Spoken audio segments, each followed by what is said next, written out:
गोल रोटी चाहिए। शालू बेटा, मैं ज़रा अपनी सहेली के यहाँ जा रही हूँ। बाकी सबकी रोटियाँ बनाकर मैंने कैसरोल में रख दी है, लेकिन तुम्हारे पापा ठंडी रोटियाँ तो खाएंगे नहीं। तो तुम ऐसा करना, पापा की 2 रोटी बनाकर उनको खिला देना। मम्मी आपको पता है ना मुझसे रोटियां नहीं बनती, फिर क्यों मुझसे रोटी बनवानी है आपको? 20 साल की हो गई है तो 2 रोटी बनाने के लायक भी नहीं है क्या? मम्मी 3 दिन के लिए तो आई हूँ मैं हॉस्टल से, उसमें भी आपको मेरे हाथ की रोटियां खानी है। ये नहीं कि बेटी को थोड़ा लाड प्यार कर ले, उसकी पसंद की चीज़ें बनाकर खिला दें। नहीं, यहाँ तो हमारी मम्मी इस फिराक में रहती है 3 दिन में कैसे 300 काम करा ले मुझसे। घर का मतलब ये तो नहीं होता ना कि बच्चों को अपंग बना दो और घर के छोटे मोटे काम करके घिस तो नहीं जाएगी तू। मम्मी आपकी सोचना वही है कि लड़की अगर चांद पर भी पहुंच जाए ना तो भी घर से चाय पराठा बनाकर जाए। अरे मम्मी ये छोटे छोटे काम जिनके लिए आप मुझे ताना देती रहती हो ना, ये सब सस्ती मजदूरी वाले काम है। थोड़े से पैसे देकर ये काम किसी से भी करवाया जा सकता है, इसलिए ऐसा मत दिखाओ कि मुझे रोटी बनानी नहीं आती तो कोई पहाड़ टूट गया हो। हाँ नहीं आती, बस कुछ दिन की तो बात है। मेरी पढ़ाई पूरी होते ही बढ़िया जॉब लग जाएगी मेरी, और फिर उसके बाद मैं एक नौकर रख लूँगी जो मेरे घर में रोटी सब्जी कपड़ा खाना बर्तन सब काम करेगा। मुझे काम करना ही नहीं पड़ेगा। भाई नौकरी शादी इन सब की डिक्शनरी में सास का नाम आता है कहीं? ससुराल का नाम सुना है कि नहीं? ससुराल में अच्छी अच्छी लड़कियों के दिमाग ठिकाने लग जाते हैं। बेटा जो सर्वगुण संपन्न होती है ना, उनके कामों में भी 10 कमी बताती है सास। और तुझे तो एक काम ढंग से नहीं आता। सोच ले तेरा क्या होगा। मम्मी जैसी आप बात करते हो ना, ऐसी बात तो कोई सास भी नहीं करती होगी। अरे मैं आपकी सगी बेटी हूँ या सौतेली? बेटा बदनसीबी से तू मेरी ही सगी बेटी है, लेकिन तेरे अंदर ऐसा कोई लक्षण नहीं जिससे कोई ये कह सके कि तू मेरी बेटी है। मुझे देख ले, इतने साल हो गए, खाना बनाने में कोई मेरा हाथ नहीं पकड़ सकता। नमक तेल मिर्च मसाला कभी ऊपर नीचे नहीं हुआ मुझसे। तेरे पापा ऐसे ही उंगलियां चाट चाट कर नहीं खाते मेरे हाथ का खाना। तुम्हारे अंदर तो वो गुण ही नहीं है। पता नहीं तुम कैसे अपना घर चलाओगी। अरे मम्मी मैं पढ़ी लिखी होशियार लड़की हूँ, दुनिया चलाने की काबिलियत रखती हूँ, और यहाँ आपको बस घर की पड़ी हुई है। अच्छा ठीक है, मेरे अंदर नहीं है बहू वाले गुण, तो मैं शादी ही नहीं करूँगी। अब तो ठीक है ना? हाँ हाँ ठीक है, देख लेंगे हम भी। तुम्हारे जैसे बच्चे पहले ऐसा ही कहते हैं और फिर बाद में मेरी शादी करवा दो मेरी शादी करवा दो कहकर आगे पीछे घूमते हैं। समय आने दो, देखा जाएगा। किसी तरह माँ की नज़रों से बचते हुए 3 दिन का समय बिताने के बाद शालू वापस अपने हॉस्टल चली गई थी।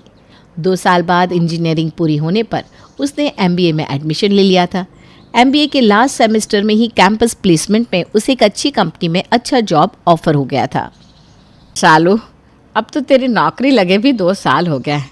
मुझे लगता है अब तेरी शादी के लिए लड़का देखना शुरू कर देना चाहिए। माँ के सुझाव पर शालू ने कोई विरोध नहीं जताया, तो शालू की माँ ने अपनी बेटी के लिए बिरादरी में एक अच्छे लड़के की तलाश शुरू कर दी। कुछ ही दिनों में शालू की माँ को विवेक नाम का एक लड़का अपनी बेटी के लिए पसंद आ जाता है। देखिए बहन जी, वैसे तो हमारी शालू बहुत होशियार है। ये जो आप इतने सारे मेडल और ट्रॉफी देख रही है ना, सब इसी के हैं। लेकिन घर के काम। अरे बहन जी हम समझते हैं, आप घर के कामों की फिक्र मत करिए, हमारे घर में नौकर है, कोई दिक्कत नहीं आएगी। अरे भाई इतनी गुणी बिटिया है आपकी, फिर चिंता की क्या बात है। समधन की बात सुनकर शालू की माँ काफ़ी निश्चिंत हो गई थी। तो बड़प्पन है विवेक की माँ का कि मेरे सच बता देने के बाद भी वो तुझसे रिश्ता जोड़ने को तैयार हो गई, वरना मुझे तो हमेशा से यही लगता था कि तू पूरी ज़िंदगी मेरी ही छाती पर मूंग दलेगी। मम्मी सबकी सोच आपकी तरह नहीं होती, आपके पैमाने के अनुसार तो घर के काम से ही लड़की की अच्छाई और बुराई तय होती है।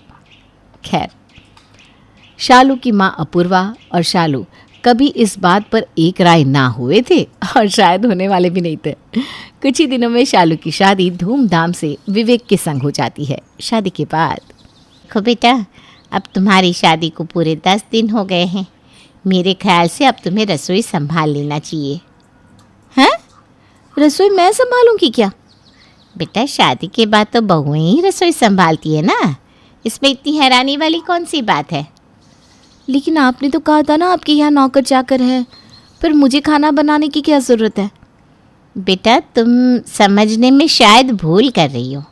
मैंने कहा घर के कामों के लिए नौकर हैं, लेकिन खाना तो नौकरों के हाथ का नहीं खाएंगी ना बेटा। तुम चाहे झाड़ू पोछा बर्तन कपड़ों को हाथ भी ना लगाओ, लेकिन खाना तो तुम्हें अपने हाथ से ही बनाना होगा।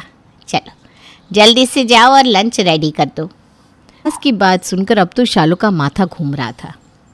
चलो यूट्यूब देखकर खाना बना लेती हूँ, टेक्नोलॉजी का ज़माना है, टेंशन की कोई बात नहीं है।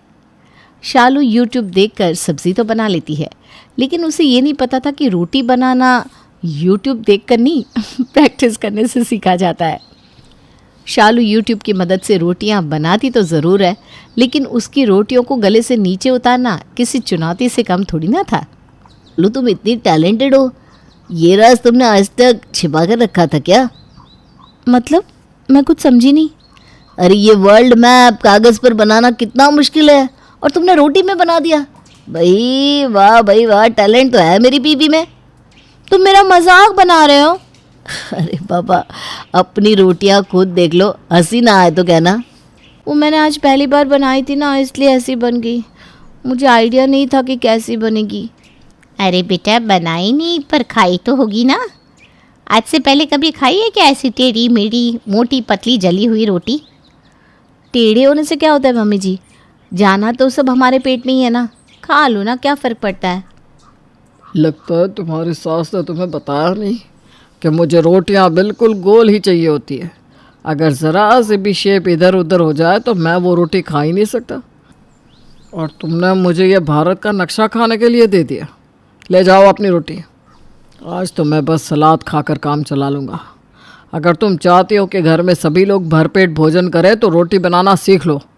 यार के सामने अपनी किरकिरी करवाने के बाद अब शालू को माँ की कही बातें बहुत याद आ रही थी। ऐसे मैं हार मानने वालों में से नहीं हूँ। ऐसा करती हूँ, ये कटोरी का ढक्कन है ना, इससे गोल रोटियाँ बनाऊंगी। अब अगले ही दिन से वो कटोरी के ढक्कन से काट काट कर रोटियाँ बनाने लगती है। लेकिन पहले रोटी को खूब बड़ा सा बेलना, फिर ढक्कन से राउंड शेप काटना, इस तरह से रोटी बनाने में उसे काफ़ी समय लग रहा था। और फिर भी रोटियों में वो बात तो आ ही नहीं रही थी। रोटी कहीं से पतली रह जाती तो कहीं से मोटी।